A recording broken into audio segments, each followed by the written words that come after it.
Welcome to Someone Else's Movie, the podcast where an actor, writer, director, or nebulous industry figure gives a little love to a movie they didn't make. I'm Norm Wilner, senior film writer for Now Magazine, and this is the other thing I do. My guest this week is Jon Ronson, a journalist of whom I've been ridiculously fond ever since I encountered his first book, Them, Adventures with Extremists, about 15 years ago. He's a genuine multimedia talent now, working in documentary, radio, and film, most recently adapting his experiences as a sideman for Frank Sidebottom into Frank for Lenny Abramson, and now co-writing director Bong Joon-ho's magnificent Okja, which is available around the world on Netflix. And later this month, he'll launch a new podcast, The Butterfly Effect, on Audible and Amazon Prime.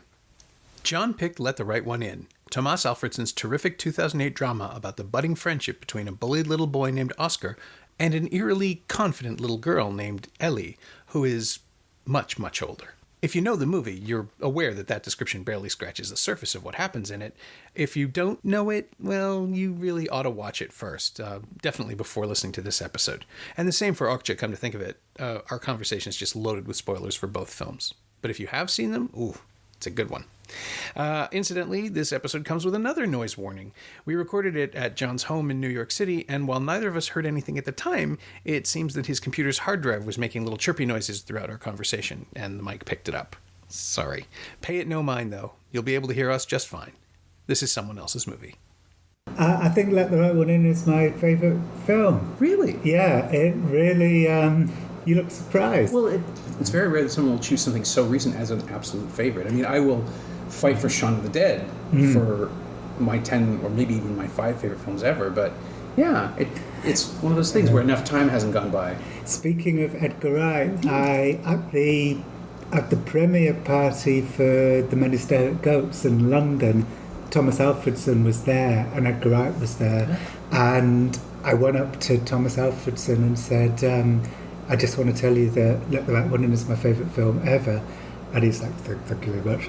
And then a couple of minutes later, Edgar Wright came over and said to him, I just want to tell you that Let the Right One In is like my favourite film of the past 6 months. And then I told him that I just said it was my favourite film ever, so he felt a bit sheepish. No, it's good. Yeah. Of course, we process through scale, and distance. He practically insulted Tomas Alfredson after what I'd said. Only by following him. Yeah. That's wonderful. Yeah, no, I think it is. Like when, people sometimes say, oh, that film or that piece of music, like it really fucked me up. It really got inside my head and like screwed with me psychologically.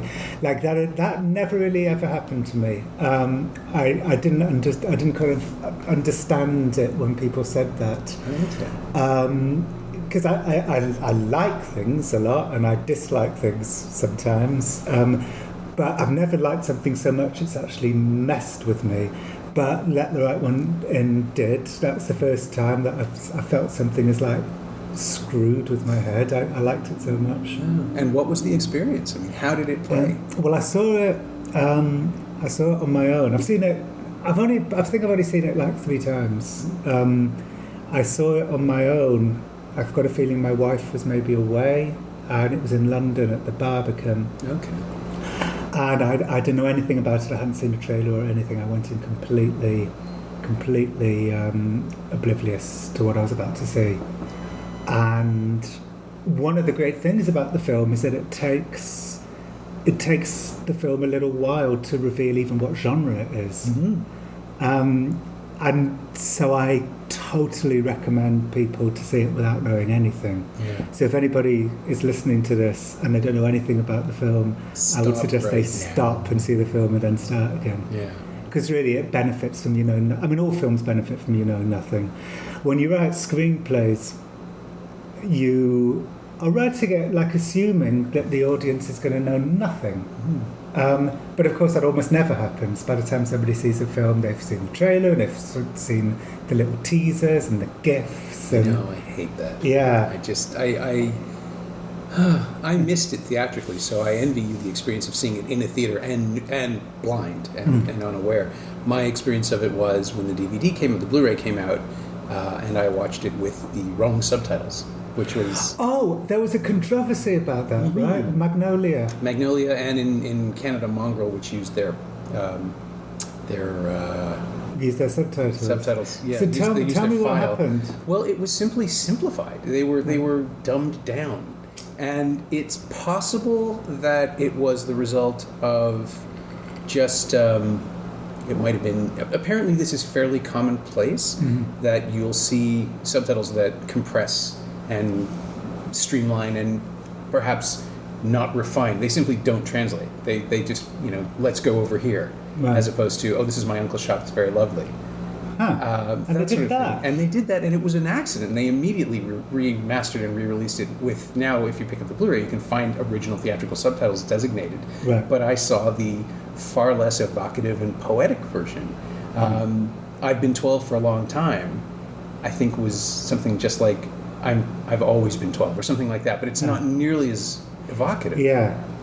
I'm surprised that Magnolia would do that, because they were classy. Well, I'm sure it was an accident. They were classy distributors. Yeah, it may have simply been that they used a file for cable television or some less exacting release pattern. Maybe the airplane version, although I can't imagine anyone watching this film on an airplane. Yeah, but I do remember there being that big controversy about the film. I'm certain I saw the proper version. Well, I must have done. Well, I did, of course. Well, in England it would have been. Yeah. It would have been untouched. I had to go hunt down a copy at Amoeba Records in Los Angeles. Right. Ultimately was where I finally found one that was proper. It was proper. Wow.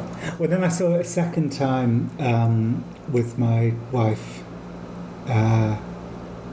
That night, like, I don't know, it messed. Like the first time I saw it, I was on my own, and it kind of screwed with me. It hit me on some,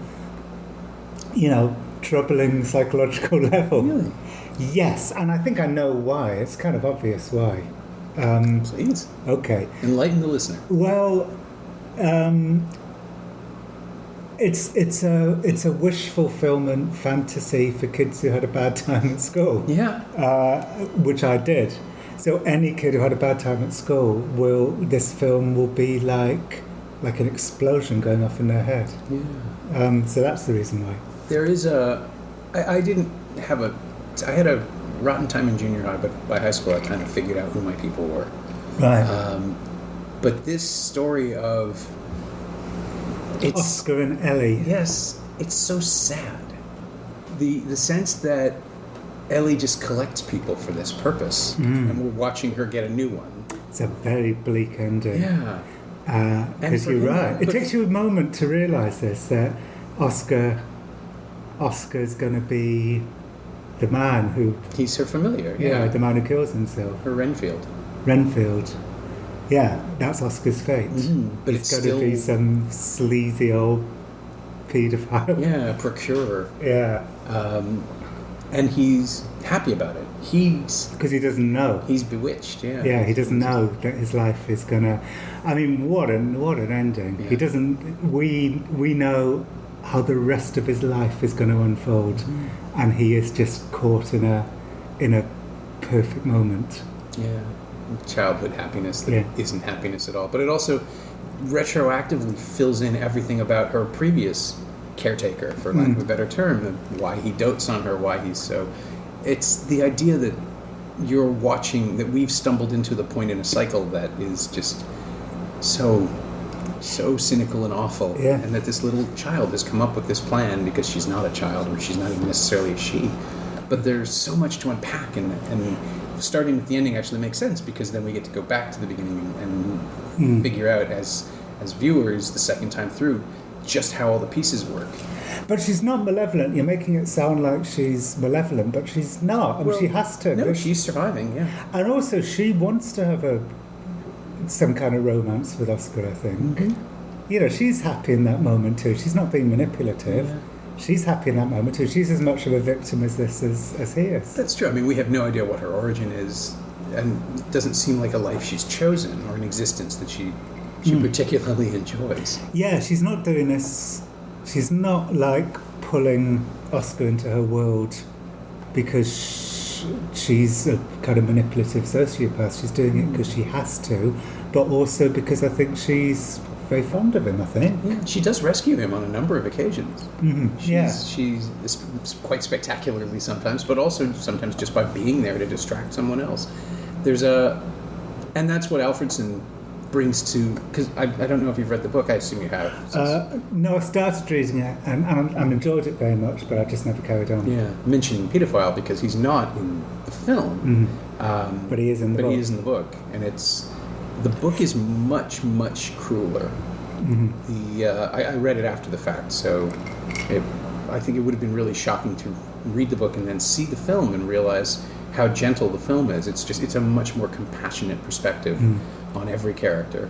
Well, Tomas Alfredson's a very gentle and lovely man. Yeah. So that's the reason. He seems to have he's concerned, I think, for the characters and wants them to be okay, which is something that they can't be really. Yeah. Given the story, but that's that weird hopefulness running through the film. I think he brought that. It's not on the page. The book is very grim and it's much more deliberate, I think. With the film, you have the sense that people are sort of stumbling forwards into what they do. Did you know that he revoiced Ellie completely? No.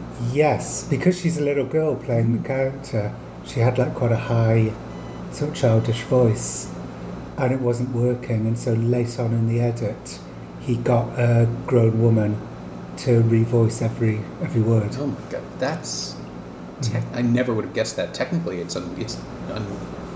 can't see it. You can't feel it. Can't see it at all. Great. No, and it just makes Ellie all the more otherworldly, and sort of special and magical. I think the town where they grew up in is kind of like the town I grew up in, I suppose, like a sort of slightly grim European, Northern European town. I mean, their town is higher up and so more snowy than Cardiff. And Cardiff has its, middle class areas and some very, pretty areas. But in general, a sort of, suburban town in a Northern European city, they're kind of all pretty similar to each other. And so the school that Oscar goes to is kind of similar to the school that I went to. And and I think his kind of experiences were kind of not totally dissimilar to my experiences. And I just would have loved to have an Ellie turn up in my life to kill and behead all the bullies. Yes, to murder your torment. Yeah. Perfect. It's not I remember Tomas Alfredson saying to me, I must have met him more than once. I mean, my memory gets so bad, but I think I must have met him more than once, or certainly had more than one conversation with him, because I remember us having a conversation about how it's not a vampire film. I remember saying it's not a vampire film, and it's obviously not a vampire film, in the same way that Okja is not a monster movie. I guess they're both magical realist fables about, something very real. Yeah, they have pieces that we recognize. I think that's what distinguishes The Host as well in Bong's work, is that you're dealing with fantastical situations, but you're dealing with them in an absolutely realistic way. Yeah. And I'm sorry. No, just that Bong's so great.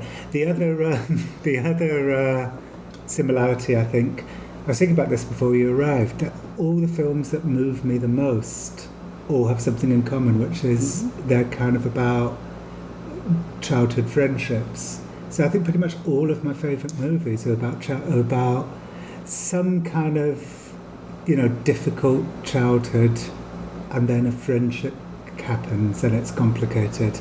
So Okja is about a childhood friendship. And so is Let the Right One In. So is Heavenly Creatures, which is another of my favourite films. Just did an episode on that. Oh, really? Yeah. Okay. Maybe a month and a half ago. Right. Who was the person? Oh, Michael O'Shea, the director of The Transfiguration. Oh, okay. Which is also, in fact, about a young boy who believes he's a vampire and the slightly older girl that he befriends in Queens. Okay. So what other which is a strange mirror image of itself. Yeah. What other great childhood friendship films are there? Kes. Kes? Oh, First one that a came to really mind. great one which not enough people know, The Amazing Mr. Blunden. Do you know that one? No. I'm always surprised at how unknown this film is. It's a great film. I'm assuming English, British. Yeah, it's made by title? the same team that made The Railway Children. Okay. And it was just after The Railway Children. And it's basically a ghost story version of The Railway Children. That sounds great. Yeah, it's The Railway Children with ghosts. So much of that was so specific, I guess it never traveled. Yeah. But that, again, that's about childhood friendship. It's about a brother and a sister becoming friends with a ghost brother and sister. Okay. Yeah. Sounds fascinating. It's great. It's a great film. Yeah, childhood friendship. E.T., of course, is a E.T. big touchstone. And I don't know if you saw the comment Dan Harmon made, which was just perfect on that episode of Harmontown. Like, About what if Okja. E.T. Okja is basically what if E.T. tasted delicious, which is such a horrifying, perfect way to sum it up. I know, I really laughed at that. I heard that podcast and really liked it. Yeah, the last week or so I've been really enjoying seeing reactions to Okja. I found this video yesterday. I sent it to a couple of friends of mine in a slightly cruel way. It was this girl, she just watched it and she filmed herself just bawling her eyes out. And she said, I'm about to give an Okja spoiler, so stop if you haven't seen it. I may actually bleep this out. Okay. Let's see what it is. She said she's like crying, and then finally she gets the words out, and it was like, I just saw Okja. It's about a super pig. They kill all the super pigs. God. It made me so happy that I contributed to a film that's just breaking hearts around the world. It's wonderful and horrible at the same time. Yeah. I will not include this but I have to know. Who came up? How did you figure out you could do the moment with the fence? That was Bong. Basically, in Bong's first draft, the slaughterhouse was there, and the baby was there actually right from the first draft. I wrote all the dialogue that happens in that scene, but the scene itself and the concept of that scene was all Bong's. It's just Towards the end of the process, like at the very, very end, Bong had this other idea, which was after the baby, to have all the super pigs like let out these howls, which was inspired by the ending of the movie The Battle of Algiers, where the women all let out these howls, and so that was a very late addition. Seeing that scene. you said you were going to go to see it with an audience. I saw it the other night with an audience, and I mean I'd seen it before a couple at the Cannes premiere and at the New York premiere, and people just sobbed. But it's really interesting to see. I've got like 6 drafts of Okja on my computer, and actually last night I was curious, so I went back to Bong's first draft and read how he wrote the slaughterhouse scene, and then read how I kind of adapted it in the second draft, and then I went to the 5th draft and saw how it had adapted again, like when it sort of been battered between me and Bong, and it was so good to see, to see something just home in, to just sharpen. It's such a powerhouse moment. I always worry that I sound like I'm sucking up to people, but I've already written a review. My opinion's out there. I didn't realize I was weeping at that moment. I just like, that's what that is. And just I know, it's just heartbreaking. It's so devastating, but it's also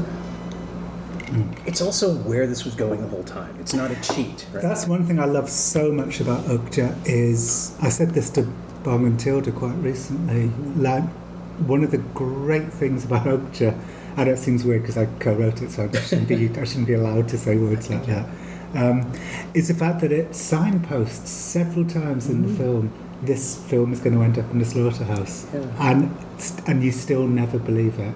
And that's such a reflection on real life, that you just don't believe that the meat that you're eating comes from a slaughterhouse. You just don't want to think about it. Yeah, you're actively avoiding it. Yeah, so there's a number of times in the film, like at the beginning, Tilda's character says, most importantly of all, they need to taste fucking delicious. There's a moment when Mija's grandfather points at a picture of Okja and says, this is its fate.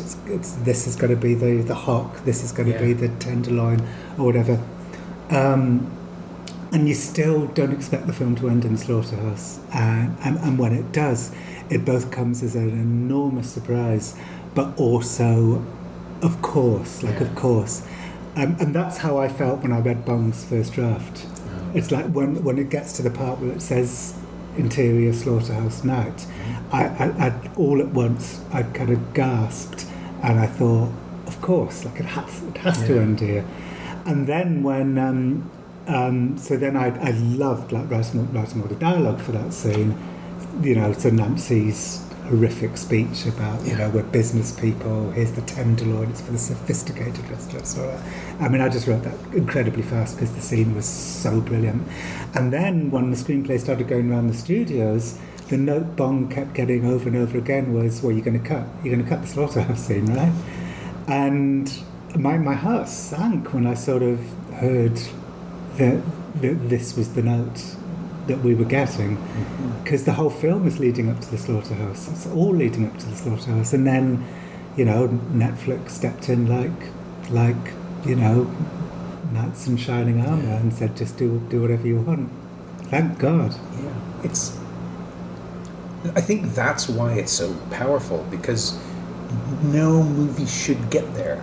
We've just come to believe that that's how movies will work. We're gonna, even if there's a sad ending, it won't be horrifying, because that's not the kind of movie we've been watching. Even though the movie we've been watching has been literally everything. Within every genre, there's an action sequence, there's violence, there's anti-violence, there's comedy, there's romance. Romance is more spiritual, but. There's romance between Okja and Mija. Yeah, they truly love each other. And for me, it was the slow dawning that Okja is probably a little smarter than Mija. Yeah.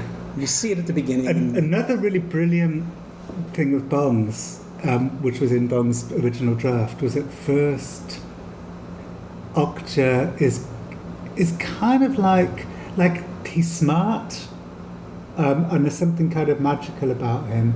But he's also like a big lump of meat. Okay. And I think that was deliberate, because that was in Bong's original draft. Like when you first see him, he's sort of slow and doesn't seem that intelligent. And he is like a great big lump of meat. And his intelligence isn't there right from the very, very beginning. It's something that you sort of learn about as the film progresses. Quite early on, like within 10 or 15 minutes of the film, you know that he's really smart. The moment where she uses physics, it's just yeah. You can see it in the CG, and the creature is thinking. It's so brilliant. Wonderful. Again, that was in Bong's first draft. Going back to the end of Let the Right One In. I was going to say when you say this film was always heading towards the slaughterhouse, you could say that about Let the Right One In as well. It really does have that in common. Also, you said that Okja has a kind of happy ending, and you can read it that way. I mean, obviously not for everyone else. Not for the super pigs that die, but for the very small number of super pigs that survive. Yeah. Well, it's that Schindler's List thing: save one life, save the world. Yeah. However, somebody said this to me after I can't remember, either I read it in a review or somebody said it to me, but someone said you can see the last shots of the film as a happy ending, like a kind of benediction. But you could also see it, I don't know if this is entirely fair, because Mija does smile a little at the end, but you could see it as like Okja and Mija have seen such horrors that they're never going to be the same again. And actually it's a film that finishes being about two really damaged people who are going to be traumatized for the rest of their lives. you could read the ending that way. They're refugees now. Or they've seen horrors and they have 1,000-yard stares. They're like returning soldiers from Vietnam. Oh, I don't know. I didn't take that away. I got the. They're like Christopher Walken in The Deer Hunter. Oh, God, just looking for another way to die. Yeah. Jesus. No, I took away the beauty of finding out what it is that Mija does under Okja's ear. And that little payoff just made me very, very happy. Right. Well, we don't know what she does, it's right? It's just glowing. It's yeah. And Okja does it back, which makes it okay. Unless I've misinterpreted this. No, you know what? You would be in a good position to tell me. I am in a good position to tell you, because I'm going to get the screenplay. I have to keep this in now. We can't not use use all of this.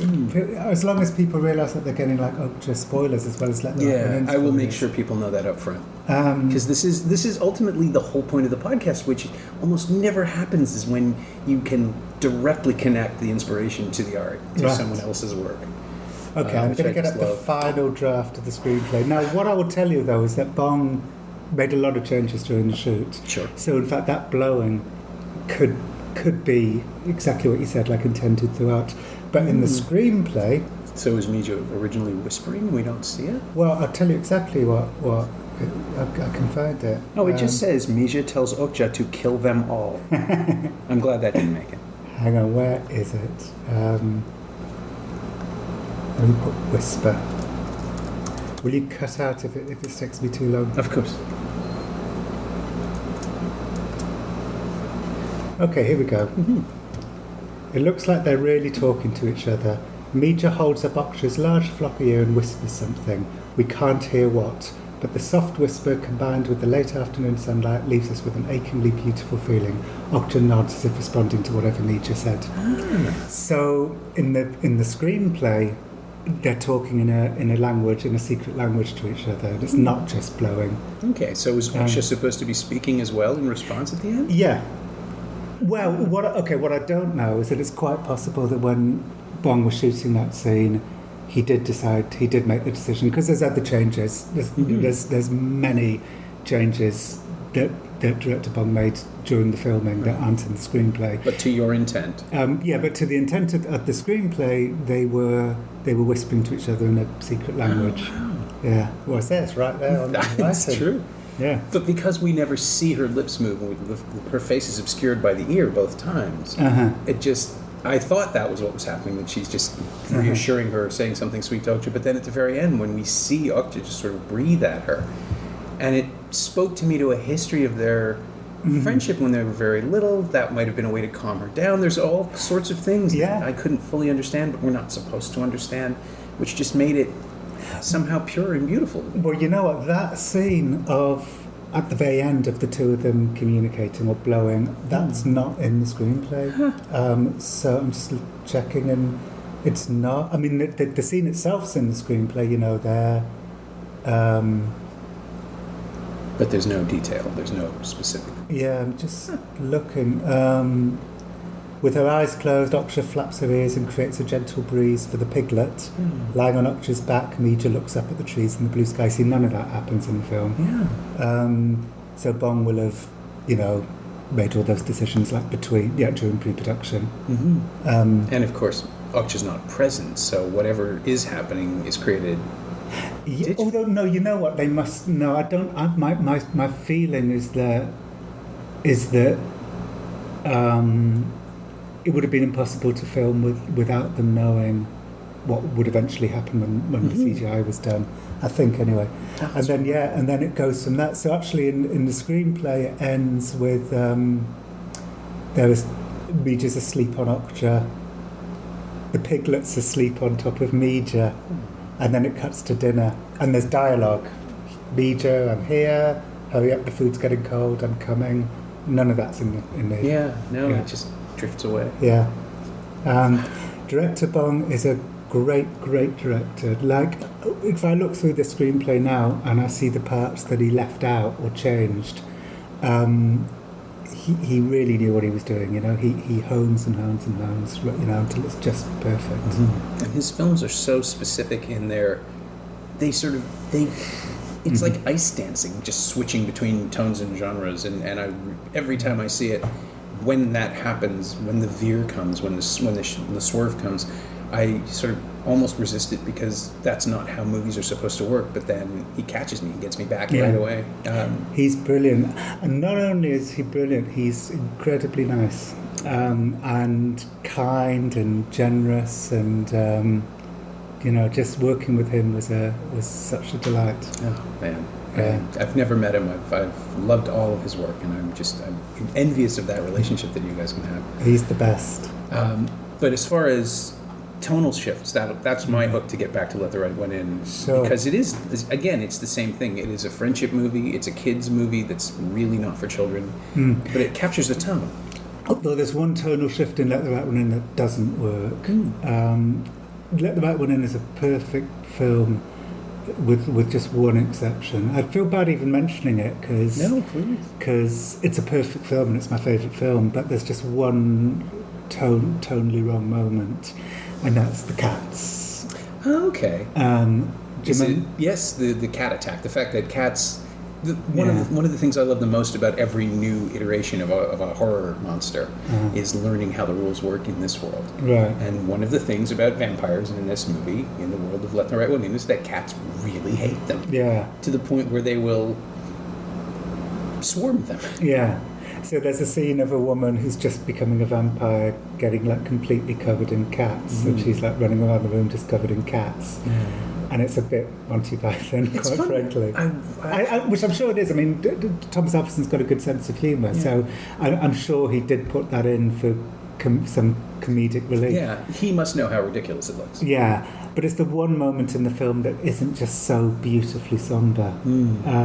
So that's the one moment that doesn't quite work for me. Does it get I saw the film alone. Did it get a laugh with an audience? Did it play at least when it happened? I can't remember. It might have got a sort of slightly nervous laugh, like is this intentionally funny or unintentionally funny? It's the one, but I feel bad that we're even talking about this because it's the one slightly false note in an otherwise perfect film. I'm still fascinated by what you take away from it. It's all very good. Yeah, it didn't. It's the strange little specifics of the world of the characters, how Ellie can come in uninvited but will suffer terribly if she does. Yes. It changes our understanding.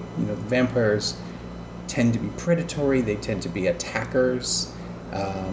There's that old, the Bram Stoker charisma that makes them lull their victims and eroticize them, and there's none of that in this film. She's quiet and timid and apologetic, and she doesn't want to be an intrusion. She's going to take Oscar away from everything, but she keeps apologizing for it. She keeps trying to give him an out in a strange way. Because she knows that his life's going to be terrible with her. See, she's a good person in the movie. She is, right? I think she is. I mean, you get the sense that she's not doing this by choice. That no. It's just how it has to be. Yeah. And there's a sadness to that. Yeah. Yeah. And of course you've got that extraordinary set piece finale in the swimming pool, or penultimate scene in the swimming pool, which is one of the most beautifully directed murder scenes I've ever seen. Yeah. With Ellie's feet just gliding, yeah. And then the head landing on the swimming pool floor. Yeah. It's all about the denial of the audience. There's that story of Polanski's Rosemary's Baby where Ruth Gordon is behind a door, and Polanski said that he would go watch screenings and the entire audience would be craning their necks like a wave in the theater, everybody just sort of tilting, trying to see around a two-dimensional representation of a door. And with this, I found myself looking up and just sort of craning my neck upwards. Yeah, to try and see to see what's happening. Or will the camera to move. Yeah. Make myself see. God, it's so good.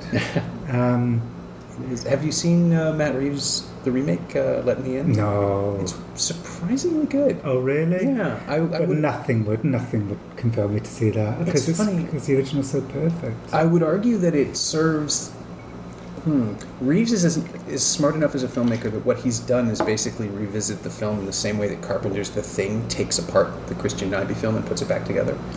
And he uses imagery, he quotes it very carefully and sets it in, I think it's in Arizona, in America in the early 80s, in the Reagan years, and uses that as well culturally. So he's acknowledging right off the bat that he can't make a new thing, right? But he's going to tell a story. Maybe I should see it. I like Chloe Grace Moretz. I'm a fan of her. She's the right person to play the part. Yeah, and Richard Jenkins is her older familiar, and she's just wonderful casting. It's surprisingly, because I wasn't dreading it exactly. It played the Toronto Film Festival, and we saw it early enough. I think it was one of those early August screenings that it felt like they were confident, so they were getting out of the way and screening for us because they believed in it, and then it turned out to be really satisfying. Right. And I love the original enough that I would have similarly resisted it. But yeah, it plays a game with its source that's quite smart. Okay. Huh.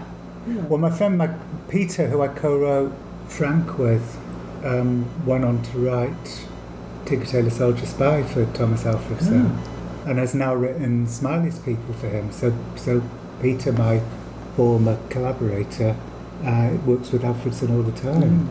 So, do you pump him for stories? Or you I did asking? I did for a while. I don't talk to Peter that much anymore, just because our lives have moved on. Which is a shame, because I'm hugely fond of Peter and I owe him so much. Like, if Peter hadn't, I mean, I owe him, like, you know, we had like great times and I like him a lot, but also if Peter hadn't suggested we wrote Frank, then we would never have made Frank, and Bong would never have asked me to write Okja. So much of my life has been improved because of Peter.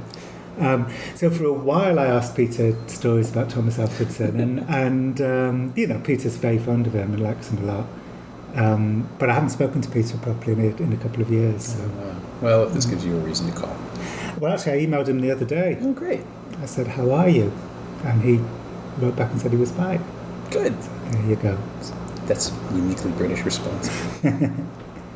He asked me if I would like Okja, and I told him that he would very much like it. I can't imagine anyone not liking it. Honestly, it's wonderful. It's so shattering and wonderful and lovely and sad.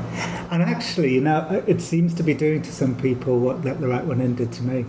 Yeah. Like, it's screwing with people psychologically. It's a film about, you know, another reason I love it is that it's kind of a film about cognitive dissonance. It's a film about how, you know, it's not Nancy Miranda who's killing all the super pigs. It's us, the consumers. It's demand, it's demand. And that's one of the reasons why the ending is so devastating, because we're the baddies, which is the theme of my book, So You've Been Publicly Shamed. We're the baddies. And the heroic people, the Animal Liberation Front, you know, are a little bit stupid too. And, you know, so I think Bong and I were really on the same wavelength about a lot of this stuff. Yeah. Which is another reason why it was such a kind of joyous collaboration. Like, imagine if Bong had been working with a screenwriter who'd said to him, you know what, I think you're making the Animal Liberation Front too much like the Three Stooges. You need to make them like much more heroic and perfect. That would have been a terrible collaboration. But I totally saw the value in making the ALF a little bit silly, and I also totally saw the value in not allowing the Miranda Corporation to be the kind of bad guys in this film, because we're the bad guys. They wouldn't be breeding these super pigs if we weren't prepared to eat them. Yeah, I was going to say that the film can be read as cynical, but then I realized what world we live in, and it's just, I mean, the only thing that's fantastical is the level of access, perhaps, that certain characters have. Yeah. Because it's all, and that can be hand-waved away with emails and things like that, but just the idea that all of this is a fantasy. No, it's not a fantasy. Yeah. There's one element that is digital, but the rest of it's pretty real. And even that, I mean, Bong's convinced. I'm not up on advances in the GM world at all, but Bong thinks that it's possible that before too long real Okjas could exist. I wouldn't be surprised. I mean, there are lab meat tests. There's the non-sentient meat thing, which is right. Or the non-animate. I don't know how to describe it. Meat in a lab, but that isn't attached to anything, which seems a harder sell somehow than something with a face. As awful as that would be, when we create something, it's going to have to be a relatable animal, because that way people will understand it. It'd be interesting to see what happens. I mean, I'm willing, because I'm a vegetarian. Well, I eat fish, but I'm basically vegetarian. But I'm willing to try non-sentient meat. I don't see the downside of that, because I like the taste of meat. Right. I just don't want to kill animals. If you can do it without the moral question. Yeah. I just think about the one episode of Better Off Ted where they created meat in a lab and it tasted like sadness. Well, I guess we'll find out. One of my favorite bits. Oh, that's great. That's funny. We pretty much covered it, but just in case, I do want to ask the the leading question on the last question on the podcast is always the same, which is there something specific I've let the right one in that you've lifted or borrowed or stolen or otherwise incorporated into your creative DNA?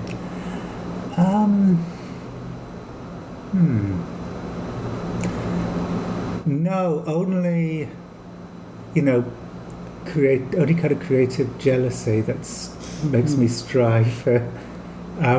Let the right one in is one of those things that I would have done anything to have written myself. Yeah. There's a few of those things, but one knows that. But it's healthy, it's healthy to have that kind of envy. Happened to me quite recently with something. S-Town. Oh yeah. Yeah, I had a sort of creative envy about S-Town too, but it's good. It means that you're still alive, when it means you're not dead inside. Yeah. I'm always fascinated when people say they wish they'd written something because I wonder if, once you figure out as a writer, as a person, that, there was a point where people would say, oh, I never thought of something that way. And I was like, well, I did, but doesn't that mean everyone can have that same thought? You just don't see yourself as having a unique perspective. So I wonder when people say, I wish I'd written that means that it's the sort of thing they want to write, or it's the sort of thing they think they should have written. Like, how exactly? It feels to me, well, we've let the right one in. Funnily enough, with Okja, I feel almost like I contributed to something that is similar to Let the Right One In, because they're both sort of magical realist fables about great sadness and a childhood friendship. Yeah. So in a way, I managed to do it. But no, with Let the Right One In, I think it hit me on this level that was so deep. It made me realise, it was kind of prodding at trauma, really. Right. Because it spoke to your personal experience. Yeah, because it spoke to my personal experience. And I suppose the creative jealousy was like, well, if that was inside of me, why didn't I bring it out? Yeah. Why did other people bring it out and not me? Yeah, I've had that response to a couple of things here and there, and it's always very, very annoying because it's got nothing to do with the art. That's all about me. That's what I brought to it. Yeah. Oh, yeah. When I think of Transformers 5, for example, I wish someone had paid me $10 million to throw things at a screen, because I could definitely do that. Right. But I tell you, it's Let the Right One In and Okja and Frank, I would say, are all examples of things that come from your heart. The best art is kind of wrenched from your soul.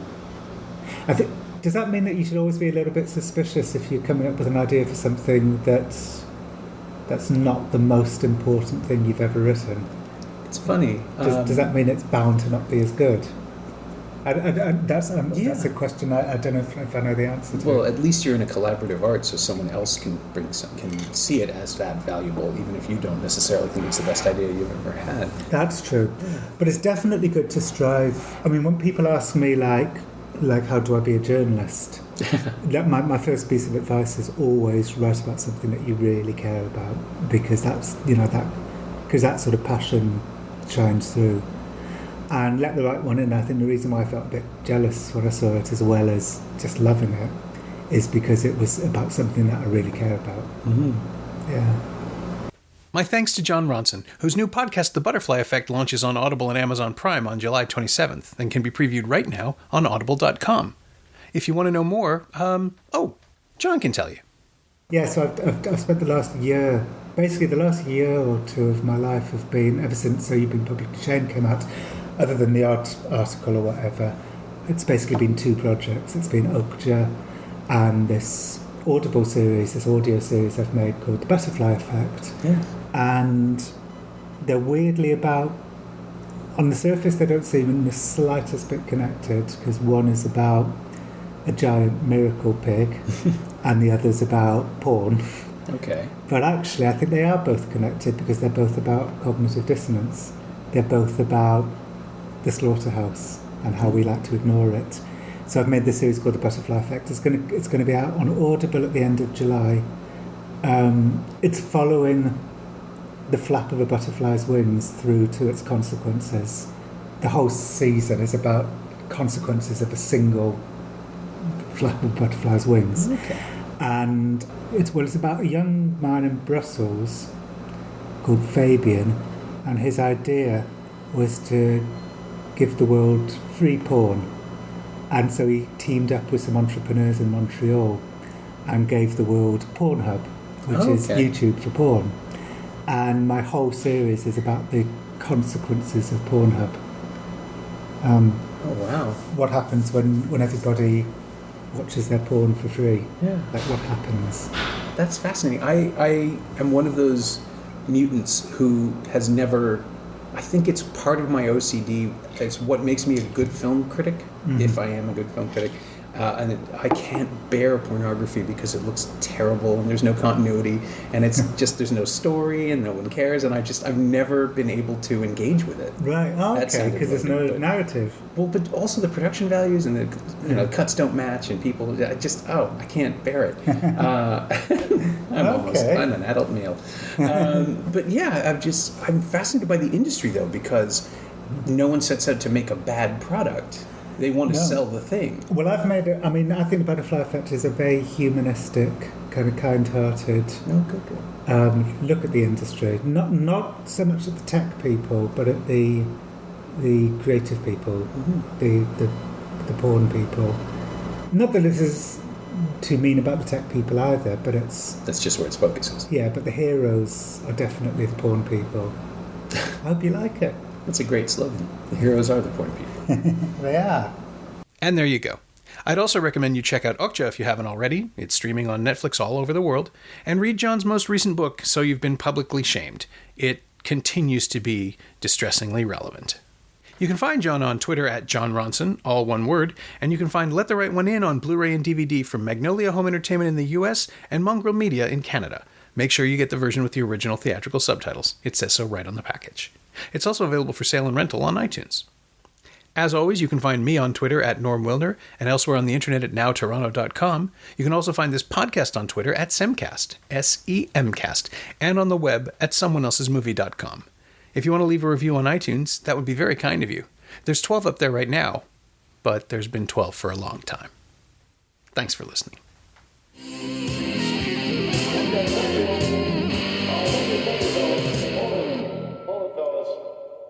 I'm afraid you're just too darn loud.